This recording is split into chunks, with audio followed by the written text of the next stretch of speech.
How to use private browsing in Safari on iPhone. When you use private browsing, Safari won't remember your search history, the pages you visit, or your autofill information. To turn on private browsing in Safari, firstly open the Safari application on your device and tap on the Tabs button. A menu will appear. On the left side of your screen, you will see the private option. Tap on that.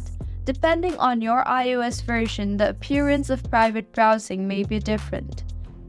I am currently using iOS 17.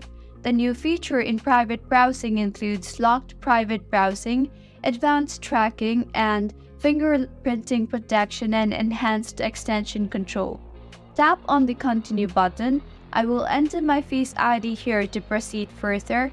When you turn on private browsing, the navigation button changes from blue to black in the light appearance and from blue to white in the dark mode. You will also see an explanation of private browsing at the top of the screen. It says private browsing is basically designed with privacy in mind by preventing tracking by default.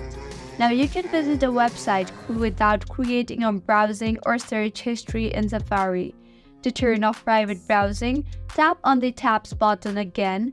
If you swipe in the bottom, you will see the option for private, untitled, and main. Tap on either untitled or main and your private browsing will be off. You can also tell you have turned off private browsing because the navigation buttons are blue again. If you find this tutorial helpful, do subscribe to our channel. Thank you for staying with us until the end.